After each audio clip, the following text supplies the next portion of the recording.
آل احمد سرور صاحب بہت اچھے اور قابل پروفیسر تھے۔ آج کا ہمارا سبق چک بست لکھنوی کے بارے میں ہے۔ چک بست لکھنوی کا پورا نام پنڈت برج نارائن چک بست ہے، اور یہ مضمون جو ہم پڑھیں گے یہ پروفیسر آل احمد سرور صاحب نے لکھا ہے۔ آل احمد سرور اپنے وقت کے بہت بڑے پروفیسر ہیں، اور انہوں نے اردو ادب میں بڑا اہم کام کیا ہے۔ اردو میں خاص طور سے ترقی پسند اردو تہذیب ہے، ترقی پسند اردو جو تحریک چلی ہے اس میں بڑے سرگرم رول ادا کیے ہیں، اور ان کا اردو ادب میں بہت اتنا اچھا کام ہے کہ آگے جب پڑھیں گے تب آپ کو پتہ چلے گا کہ آل احمد سرور کی شخصیت کتنی بڑی ہے۔ ان کی پیدائش ہے 1911 میں، اور 2002 میں ان کا انتقال ہوا۔ یہ علی گڑھ مسلم یونیورسٹی میں پروفیسر بھی رہے، اور یہیں سے انہوں نے اردو کے لیے بہت بڑا کام کیا۔ ہم پڑھتے ہیں مضمون کو، دیکھیے۔ چک بست 1882 میں بمقام فیض آباد پیدا ہوئے۔ بمقام فیض آباد پیدا ہوئے۔ بزرگوں کا وطن لکھنؤ تھا، یعنی ان کے جو آبا و اجداد تھے یہ لکھنؤ کے رہنے والے تھے، اس لیے وہیں چلے آئے اور تعلیم وہیں حاصل کی۔ شعر و ادب کا ذوق گھٹی میں پڑا تھا، اور لکھنوی مذاق رگو پے میں رچا ہوا تھا۔ 1950 میں کیننگ کالج سے BA LLB کرنے کے بعد آپ نے وکالت شروع کی، اور اس پیشہ میں آپ کو خاصی کامیابی ہوئی۔ 1926 میں جب آپ کی عمر تقریباً 45 سال کی تھی، 1950 ہے سر؟ ہاں 1905 یا پھر 1950 ہے سر؟ 1905 ہے جی، 1905 میں 1905 ہاں، اور 1926 میں جب آپ کی عمر تقریباً 45 سال تھی اچانک انتقال کیا، یعنی صرف 45 سال کی عمر میں ہی ان کا انتقال ہو گیا تھا۔ چک بست نے جس ماحول میں آنکھ کھولی وہ سرعت سے بدل رہا تھا۔ سرعت کا مطلب ہوا تیزی سے بدلنا۔ ایک طرف قدامت کا رنگ تھا، قدامت کا مطلب ہوا جو پرانی تہذیب تھی ہماری، وہ ایک طرف اس کا رنگ بہت زیادہ تھا جو ابھی سماج پر چھایا ہوا تھا۔ یعنی 1911 کی بات کریں تو اس وقت 1950 ہونا چاہیے، لیکن 1905 یہاں پہ لکھ دیا ہے، ٹھیک ہے نا، اور 1945 ہے نا، 1947 ہونا چاہیے، 1926 ہے، اس میں املے کی غلطی ہے۔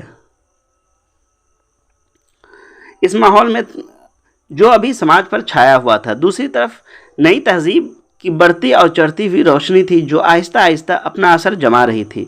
اس ماحول میں طباع زیادہ مشتعل اور معیار زیادہ سخت تھے۔ کچھ لوگ قدامت پرست تھے، کچھ ایک نئی دنیا کے خواب دیکھ رہے تھے، کچھ ایسے بھی تھے جو تھوڑی سی اصلاح، تھوڑی سی تبدیلی، تھوڑی سی رفوگری کے قائل تھے۔ یعنی وہ دور 1902 یا 1905 یا 1926 کا جو دور تھا وہ ایسا دور تھا جس وقت میں ایک نئی تہذیب آ رہی تھی، یعنی ٹیکنالوجی بدل رہی تھی، لوگ پڑھ لکھ کر کے آ رہے تھے، تو ان میں ایک نئی تبدیلی آ رہی تھی، پوری دنیا میں ایک انقلاب برپا ہو رہا تھا۔ اس لیے لوگ پرانی تہذیب، پرانے خیالات سے ہٹ کر کے ایک نئی تہذیب اور نئے خیالات میں رنگ رہے تھے۔ اس ماحول میں طباع زیادہ مشتعل اور معیار زیادہ سخت تھے، یعنی طبیعت لوگوں کی مشتعل ہو رہی تھی، نئی چیزوں کی طرف مائل ہو رہی تھی۔ چک بست اس آخری طبقے سے تعلق رکھتے تھے۔ اقبال کی زبان میں، اقبال چک بست کے بارے میں کہتے ہیں کہ ان کا قلب مومن اور دماغ کافر تھا، یعنی چک بست کا قلب مومن تھا اور دماغ کافر تھا۔ وہ لکھنؤ کی تہذیب، تمدن، معاشرت اور اخلاق کے دل دادا تھے، مگر اس کے ساتھ زمانے کا رخ دیکھ کر اور روشن خیال اور تعلیم یافتہ ہونے کی وجہ سے اصلاح و ترمیم کے بھی حامی تھے۔ اصلاح کا مطلب ہوتا ہے کسی چیز کو صحیح کرنا، ترمیم کا مطلب ہوتا ہے بدلنا۔ اصلاح و ترمیم کے بھی حامی تھے۔ وہ نہ صرف ایک اچھے شاعر، اچھے نقاد اور ایک اچھے اہل قلم تھے، بلکہ اچھے انسان بھی تھے۔ وہ اس طبقے سے تعلق رکھتے تھے جو صرف عزت و آرام کی زندگی گزارنے پر قانع نہیں ہوتا۔ قانع کا مطلب ہوتا ہے قناعت کرنے والا، صبر کرنے والا، بلکہ قوم کی بہبود اور بہتری کے لیے نہایت نیک خیالات بھی دل میں رکھتا تھا۔ یہ نئے خیالات قدرتی طور پر معتدل اور صلح پسند خیالات سے مطلب وہ چاہتے تھے کہ جس طریقے سے ہمارا طبقہ بدل رہا ہے، پوری دنیا بدل رہی ہے، اسی طریقے سے ہندوستان میں جو رہنے والے لوگ ہیں وہ لوگ بھی اسی طریقے سے بدلنے چاہیے، اور نئے خیالات اپنا دھیرے دھیرے ان لوگوں کے اندر بھی آنے چاہیے، تاکہ ایسا نہ ہو کہ نئی ترقی جب آ جائے گی، نئی ٹیکنالوجی جب آ جائے گی تو یہ لوگ کہیں پیچھے نہ رہ جائے۔ اب یہاں پہ سوالات ہے، سوال ہے مندرجہ بالا عبارت، یعنی اوپر جو لکھی گئی عبارت ہے اس کے سبق اور مصنف کا نام لکھیے۔ تو اس کا جواب ہے مندرجہ بالا اقتباس چکبست لکھنوی مضمون سے لیا گیا ہے، جسے آل احمد سرور نے لکھا ہے۔ دوسرا سوال ہے چکبست نے کن حالات میں آنکھیں کھولی اور اس وقت لوگوں کا انداز فکر کیا تھا؟ جواب ہے اس کا چکبست جس ماحول میں آنکھیں کھولی وہ تیزی سے بدل رہا تھا، اور ماحول میں 3 طرح کے افراد تھے، کچھ قدامت پسند اور کچھ خیالی اور کچھ معتدل انداز فکر کے حامی تھے جو تھوڑی سی اصلاح اور ترمیم چاہتے تھے۔ تیسرا ہے اقبال نے چکبست پر کیوں کہا کہ ان کا قلب مومن اور دماغ کافر تھا؟ اس کا جواب ہے کہ چکبست کا دل مومن تھا، یعنی وہ دل سے مشرقیت پسند تھے، اور دماغ سے کافر یعنی روشن خیال تھے، یعنی دماغ ان کا ہمیشہ ایک روشن خیالی کی طرف چلتا تھا، لیکن دل میں ہمیشہ جو ہے مشرقیت یعنی ہندوستانیت رہتی تھی۔ چوتھا سوال ہے چکبست کس طرح کے انسان تھے اور ان میں کون کون سی خوبیاں موجود تھیں؟ اس کا جواب ہے وہ نہ صرف ایک اچھے شاعر، اچھے نقاد اور ایک اچھے اہل قلم تھے، بلکہ اچھے انسان بھی تھے، اور ان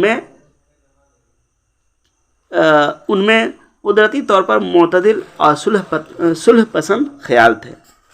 اب دوسرا کالم دیکھیے، چکبست جدید دور کے شعراء میں نہایت ممتاز درجہ رکھتے ہیں۔ ان کا مجموعہ کلام صبح وطن، یعنی انہوں نے جو شاعری لکھی ہے اس کا مجموعہ جو ہے صبح وطن کے نام سے شائع ہو چکا ہے۔ ہمارے شعراء اپنے دواوین کے تاریخی نام رکھنے میں اس قدر مہر رہتے ہیں کہ کلام کی خصوصیت سے اسے کوئی علاقہ نہیں رہتا۔ ایک صاحب اپنے دیوان کو بیاض فطرت کہتے ہیں، حالانکہ صحیح نام شیامہ سے 2 باتیں ہونا چاہیے تھا، کیونکہ اس میں بسم اللہ سے تمت تک شیامہ جلوگر ہیں، یعنی بسم اللہ یعنی شروع سے لے کر کے آخر تک شیامہ جلوگر ہیں۔ خیر، تو صبح وطن چکبست کے رجحان کا صحیح پتہ دیتی ہے، کیونکہ وطن کی محبت چکبست کے کلام کی سب سے بڑی خصوصیت ہے۔ کتاب کے پہلے حصے میں جو نظمیں ہیں وہ تمام تر وطن اور حب وطن سے متعلق ہیں۔ اس میں بعض نظمیں سیدھی، صاف اور سہل زبان میں لکھی گئی ہیں، وہ نہایت پر اثر اور کافی مشہور ہو چکی ہیں۔ ہمارا وطن دل سے پیارا وطن اور وطن ہم کو مبارک سے شاید ہی کوئی شخص آشنا نہ ہو۔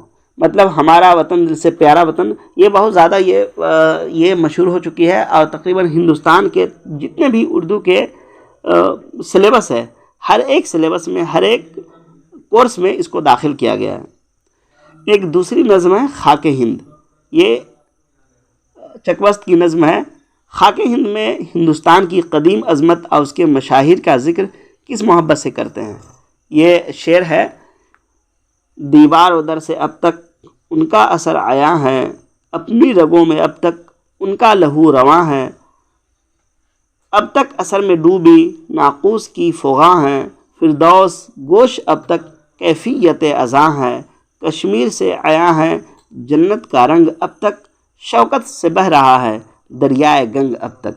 اس میں ہندوستان کے جتنے بھی بڑے بڑے جو ہندوستان میں جن لوگوں نے بڑا کام کیا، جیسے بدھ ہے یا یہ آپ کے جتنے بھی بڑے بڑے لوگ آئے ان لوگوں کا ذکر ہے اس میں، ہے نا۔ مطلب ان لوگوں کا اثر اب تک جاری ہے، اور اپنی رگوں میں یعنی ہمارے دیش کی رگوں میں ان کا خون اب تک جاری ہے، اور ان کے اثر میں ابھی تک ان کی آواز، ناقوس کہتے ہیں جو شنکھ کو کہتے ہیں، شنکھ بجایا جاتا ہے نا، تو جب بھی شنکھ بجتی ہے تو ایسا لگتا ہے کہ ان کی آواز اس شنکھ میں آ رہی ہے۔ فردوس گوش اب تک کیفیت ازاں ہے، یعنی ہندوستان کو انہوں نے جنت سے تشبیہ دیا ہے، اور کشمیر کو بھی جنت کہا ہے، اور پھر دریائے گنگ یعنی گنگا ندی کا بھی وہ ذکر کرتے ہیں۔ پھر دوسرا دیکھیے، قوم کی آزادی سے متعلق چکبست کا نظریہ ہمارے لبرل سیاست دانوں کے تصور سے ملتا جلتا ہے۔ آواز قوم میں فرماتے ہیں، یہ آرزو ہے کہ مہر وفا سے کام رہے، یہ آرزو ہے کہ مہر وفا سے کام رہے، وطن کے باغ میں اپنا ہی انتظام رہے، گلوں کی فکر میں گلچین نہ صبح و شام رہے، نہ کوئی مرغ خوش الہاں اسیر دام رہے، سریر شاہ کا اقبال ہو بہار چمن، رہے چمن کا محافظ یہ تاج دار چمن۔ یہ کن لوگوں کے خیال سے ان کا یہ شعر ملتا جلتا ہے؟ جو لبرل سیاست داں تھے، جو وطن کی آزادی کے لیے کوشش کر رہے تھے اور لگاتار جیلوں میں بند ہو رہے تھے، انگریزوں سے ٹکرا رہے تھے، ان کوششوں کو انہوں نے یہ آواز دی ہے کہ یہ آرزو ہے کہ مہر وفا سے کام رہے، یعنی جو ہمارا جو کام ہے ہمارے دیش کے لوگوں کا، یعنی صرف اور صرف دیش کے لیے وفاداری کرنا، اور اس باغ میں یعنی ہمارے دیش کا جو باغ ہے، یعنی ہمارا جو وطن ہے، اس میں صرف اور صرف اپنا ہی انتظام رہے، یعنی اس کے انتظام کرنے والے ہم لوگ رہیں، نہ کہ انگریز رہیں، اور گلوں کی فکر میں گلچین صبح و شام رہے، یعنی ہم خود اپنے دیش میں رہ کر کے بھی دوسرے کے غلام بن رہے ہیں، اور ہم اپنے دانہ پانی روزی روٹی کے لیے انگریزوں کے محتاج تھے۔ ایسا نہیں ہونا ہے، بلکہ ہمیں اب صبح و شام کسی چیز کی فکر نہیں کرنی ہے، اپنے روزی کے تلاش میں ہمیں اپنی فکر نہیں کرنی ہوگی، اور نہ کوئی مرغ خوش الہاں، یعنی کوئی اچھا گانے والا مرغا اسیر دام، یعنی جیل کے اندر، دام کہتے ہیں جال، تو جال کے اندر نہ رہے، یعنی جیل کے اندر نہ رہے، یعنی کوئی بھی ہمارا کوئی لیڈر ہو یا کوئی ہمارے لیے کام کرنے والے ہمارے وطن کے سرفروش لوگ، وہ جیل میں نہ رہے۔ سریر شاہ، سریر کہتے ہیں تخت، شاہ کہتے ہیں بادشاہ، یعنی بادشاہ کا تخت جو ہے اقبال ہو بہار چمن، یعنی بادشاہ کے تخت میں ہمیشہ بہار ہی بہار رہے چمن کا محافظ یہ تاج دار وطن، اور ہمارے چمن یعنی ہمارے دیش کا محافظ، ہمارے دیش کے رکھوالے، یہ جو تاجدار ہیں، یہ جتنے بھی ہمارے دیش کی آزادی کے لیے لڑائی کرنے والے اور آگے بڑھ کر کے ہمارے دیش کو آزاد کرانے والے جو یہ تاجدار لوگ ہیں، یہی ہمارے وطن کا بھی محافظ رہے۔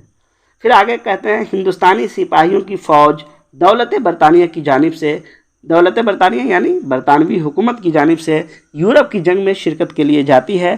چکبست انہیں یوں بڑھاوا دیتے ہیں، خدا انیس و دبیر کی تربت کو عنبری کرے، ان کے بعد بھی ان کے رنگ کا نام لیوا باقی رہے۔ کہتے ہیں کہ ساحل ہند سے جرار وطن جاتے ہیں، کچھ نئی شان سے جواز گہن جاتے ہیں، رن میں باندھے ہوئے شمشیر و کفن جاتے ہیں، تیغ زن برق فگن قلعہ شکن جاتے ہیں، سامنے ان کے ظفر برہ نہ پا چلتی ہے، ان کی تلوار کے سائے میں قضا چلتی ہے۔ کہتے کیا ہیں کہ ہندوستان کی ساحل سے، اس وقت ساحل کا مطلب ہوتا ہے کنارہ، ہے نا، یعنی سمندر کا جو کنارہ ہوتا ہے اس کو ساحل کہتے ہیں، تو ساحل ہند یعنی ہندوستان کے بندرگاہ سے، ہندوستان کے سمندر سے جرار وطن کے لشکر، وطن کے سپاہی لوگ جاتے ہیں، اور ایسی شان سے جاتے ہیں کہ ان کی شان دیکھنے لائق ہوتی ہے۔ رن میں باندھے ہوئے شمشیر و کفن جاتے ہیں، اور رن کہتے ہیں کہاں؟ میدان کارزار، جہاں پہ لڑائی ہوتی ہے۔ رن میں باندھے ہوئے، زن لکھا گیا ہے یہاں پہ کاٹ کر کے رن کر لیجیے۔ رن میں باندھے ہوئے شمشیر، یعنی ان کے ایک ہاتھ میں تلوار ہوتی ہے اور دوسرے ہاتھ میں کفن ہوتا ہے نا، تو رن میں باندھے ہوئے شمشیر و کفن جاتے ہیں، تیغ زن تلوار چلانے والے، برق فگن یعنی اپنی تلوار سے ایسا لگتا ہے جیسے بجلی گرا رہے ہوں، قلعہ شکن اور قلعہ کو توڑنے والے جاتے ہیں، سامنے ان کے ظفر برہ نہ پا چلتی ہے۔ یہ ایسے لوگ ہیں، یہ ہمارے بھارت کے سپاہی ایسے ہیں کہ کامیابی جن کے سامنے ننگے پاؤں چلتی ہے، اور ان کی تلوار کے سائے میں قضا چلتی ہے، یعنی ان کی تلوار جدھر چلا دے وہاں موت چلتی ہے۔ قضا کا مطلب ہوا موت۔ صبح وطن کے دوسرے حصے میں زیادہ تر اصلاحی و مذہبی نظمیں ہیں، ان میں بھی زیادہ تر مسدس میں لکھی گئی ہے۔ مسدس کہتے ہیں جو 6 مصرے پر مشتمل ہو، اصل میں سدس کہتے ہیں 6 کو، ہے نا، سادس سے ہی مسدس بنا ہے۔ مسدس کا مطلب ہوا 6 مصرے والا شعر، اور چکبست نے اس صنف کو کامیابی سے نبھایا ہے۔ یہاں پہ یہ سوالات ہیں، مندرجہ بالا عبارت کے سبق اور اس کے مصنف کا نام لکھیے۔ وہی ہے پہلا جو پچھلے سوال میں تھا، وہی اس کا جواب ہے۔ دوسرا ہے چکبست کے مجموعہ کلام کا کیا نام ہے اور اس کے ابتدائی حصے میں کس طرح کی نظمیں شامل ہے؟ جواب ہے اس کا چکبست کے مجموعہ کلام کا نام صبح وطن ہے اور اس کے ابتدائی حصے میں حب الوطنی کی نظمیں شامل ہیں۔ تیسرا سوال ہے آل احمد سرور نے بیاض فطرت کے بجائے شاعر کو کیا نام رکھنے کا مشورہ دیا ہے اور کیوں؟ آل احمد سرور لکھتے ہیں کہ ایک صاحب اپنے دیوان کو بیاض فطرت کہتے ہیں، حالانکہ صحیح نام شیامہ سے دو باتیں ہونا چاہیے تھا، کیونکہ اس میں بسم اللہ سے تمت تک یعنی شروع سے آخر تک شیامہ جلوگر ہیں۔ چوتھا ہے چکبست کی کون کون سی نظمیں زیادہ مشہور ہوئی؟ تو جواب ہے چکبست کی وطن ہم کو مبارک اور ہمارا وطن دل سے پیارا وطن خاصی مشہور ہو چکی ہیں۔ اب تیسرا دیکھیے، سب سے دلچسپ نظم لڑکیوں سے خطاب۔ چکبست کی ایک نظم ہے لڑکیوں سے خطاب۔ چکبست عورتوں کی آزادی کے بارے میں حد ادب کے قائل تھے۔ بچپن میں جو کہانیاں سنتے تھے ان سب میں ایک چیز مشترک ہوتی تھی، ہیرو کو اس کی بہن یا ماں 3 طرف جانے کی اجازت دیتی تھی اور چوتھی طرف کے لیے منع کرتی تھی۔ نتیجہ ہمیشہ یکساں نکلتا تھا، ہر شخص چوتھی سمت کو دوڑتا تھا۔ کہیں ہماری لڑکیوں اور عورتوں کا بھی یہی حشر نہ ہو۔ بہرحال چند شعر ملاحظہ کیجیے۔ عورتوں کے بارے میں یہ آزادی کے قائل تھے اور لڑکیوں کی کہانی جب وہ بچپن میں سنتے تھے تو ان کو 3 طرف ان کی ماں یا بہن ان کو 3 طرف جانے کی اجازت دیتی تھی اور چوتھی طرف نہیں جانے کے لیے منع کرتی تھی۔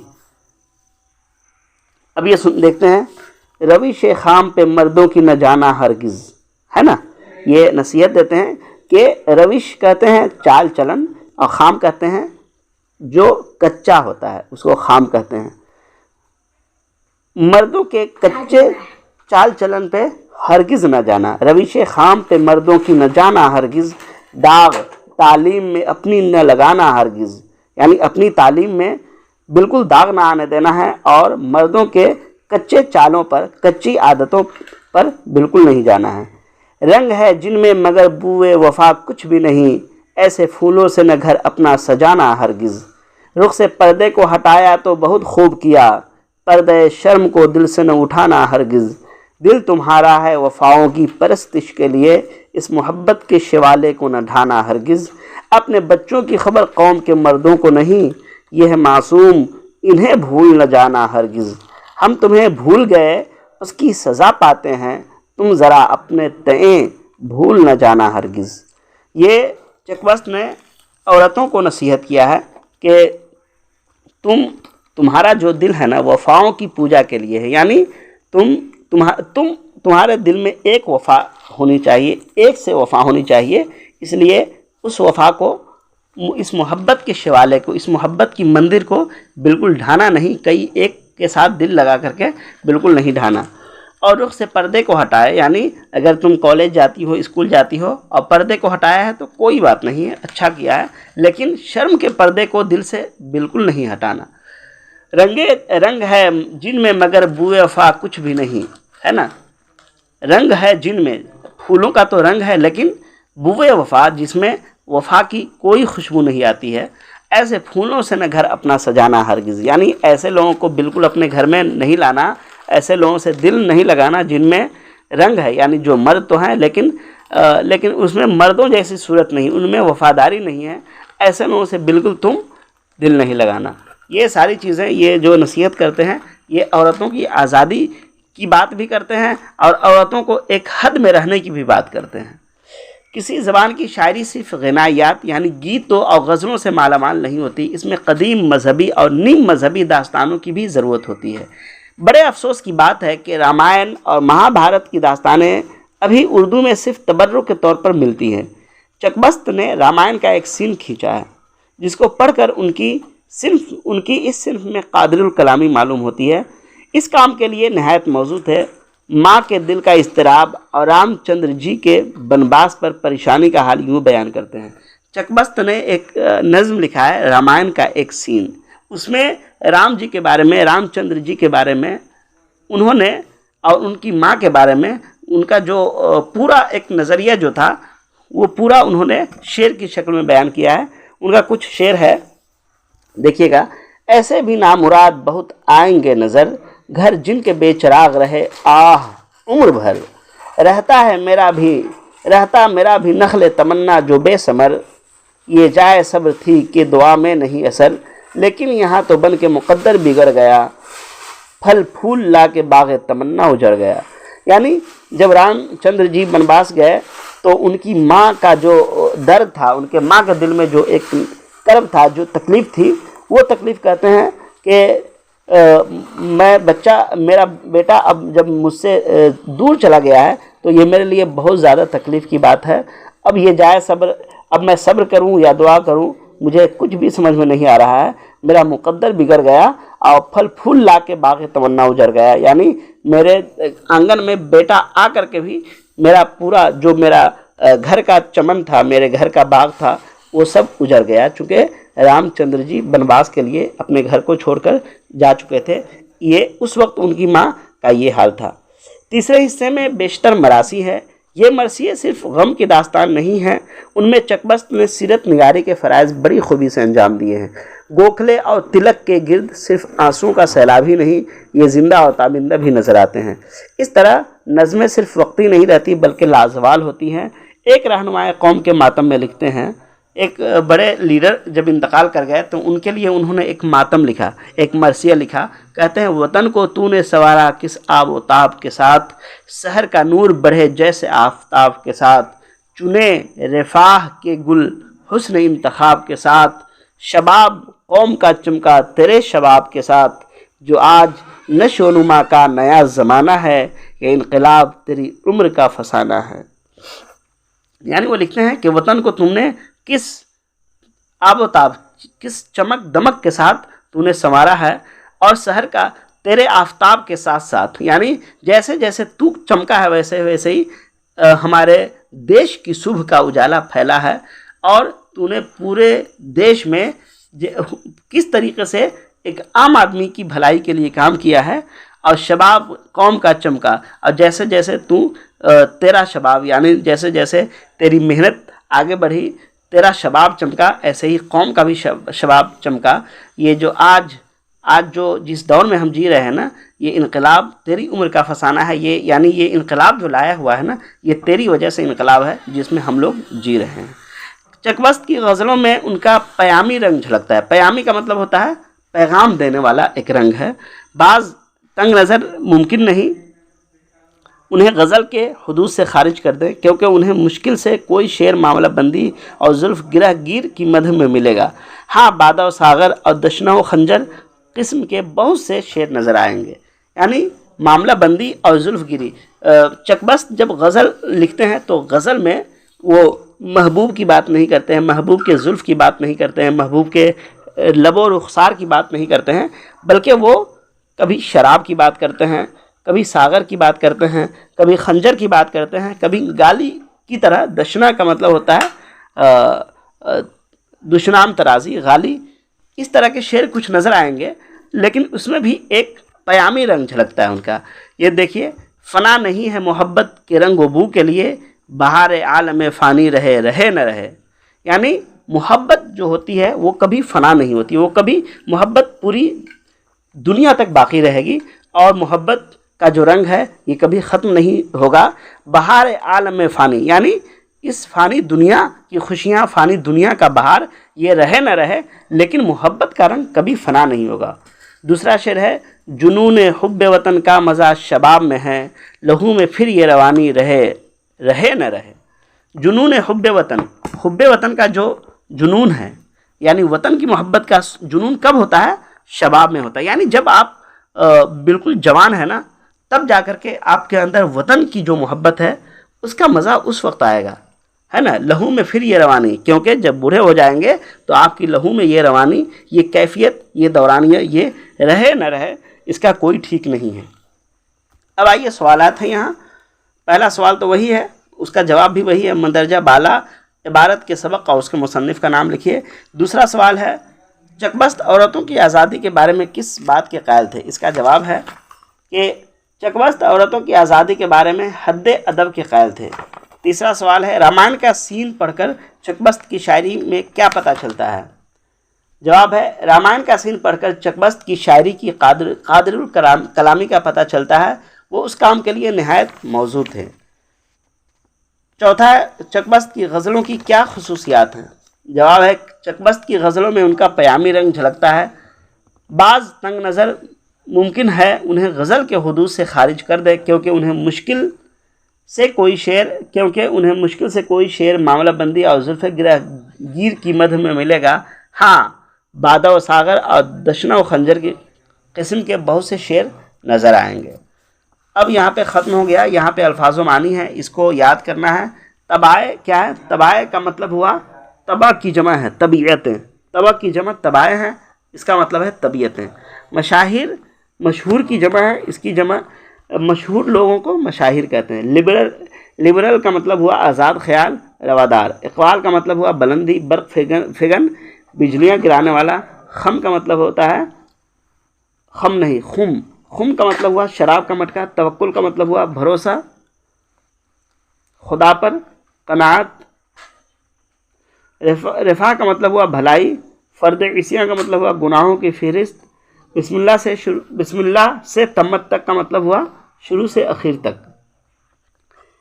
ترمیم کا مطلب ہوا کاٹ چھانٹ، رد و بدل۔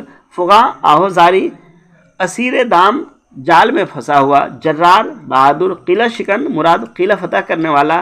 روش خام غلط راستہ۔ کار ساز کاموں کو بنانے والا مرد خدا۔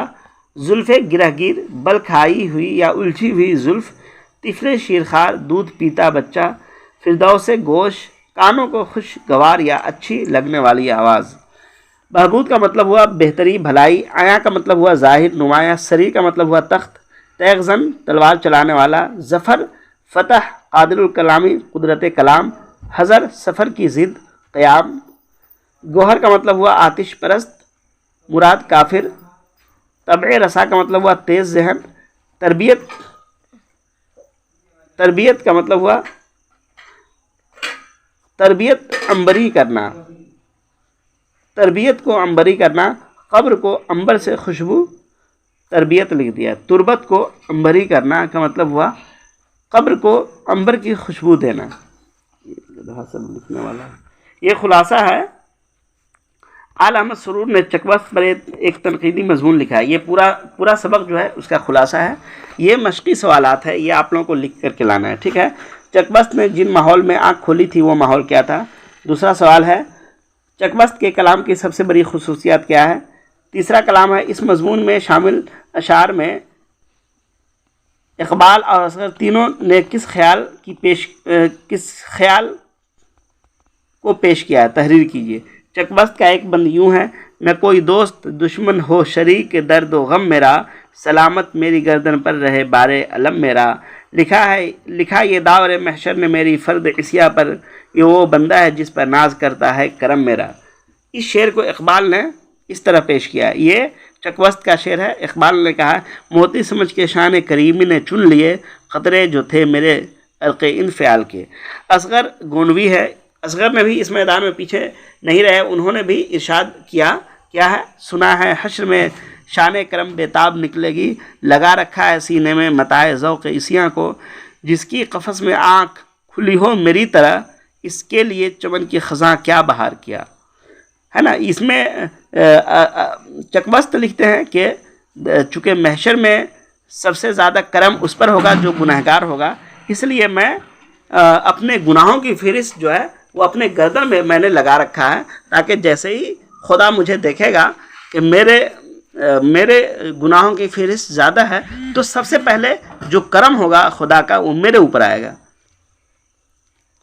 اور اسی کو اصغر کہتے ہیں: سنا ہے حشر میں شان کرم بےتاب نکلے گی، لگا رکھا ہے سینے میں متاع ذوق عصیاں کو۔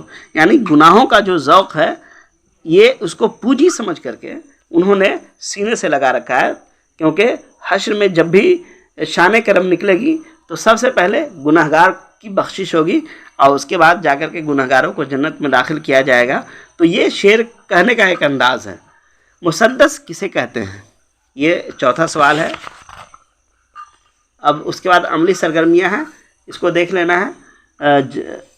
عملی سرگرمیاں میں الفاظ کے واحد لکھنا ہے. دواوین, طبائع, مشاہیر, مراسی. جواب دیوان ہے واحد, دواوین کی جمع, دواوین کیا ہے جمع ہے, اس کا واحد دیوان ہے. طبع واحد ہے, طبائع اس کی جمع ہے. مشہور واحد ہے, مشاہیر اس کی جمع ہے. مرثیہ واحد ہے, مراسی اس کی جمع ہے. اب یہاں پہ آل احمد سرور کی حیات اور ان کے ادبی کارناموں کا جائزہ لینا ہے, اور نیچے سوال نمبر 2 پر آل احمد سرور کی تنقید نگاری کا جائزہ لینا ہے. اس کو آپ لوگ پڑھیں گے, اور اگر سمجھ میں نہیں آئے جنید, فاروق, تو اعظم اس کو پوچھ لیجیے, ٹھیک ہے نا. اس میں چونکہ بہت ساری چیزیں جو ہے نا یہ غلط دے دیا, ٹھیک ہے نا. 1958 یہاں پہ دیکھیے آل احمد سرور کے بارے میں جو لکھا ہے نا آخری میں وہ صحیح ہے. 1934 میں علی گڑھ میں انگریزی کے, اور 1936 میں اردو کے لیکچرر مقرر ہوئے. 1 سال رضا کالج رامپور کے پرنسپل بھی رہے. بعد میں لکھنؤ یونیورسٹی کے شعبہ اردو میں ریڈر کی حیثیت سے کام کیا. 1955 میں پروفیسر کی حیثیت سے علی گڑھ مسلم یونیورسٹی واپس آ گئے. 1958 سے ریٹائرمنٹ تک اسی یونیورسٹی میں رہے. انہوں نے ہماری زبان اور اردو ادب کے مدیر کی حیثیت سے بھی کام کیا. ادھر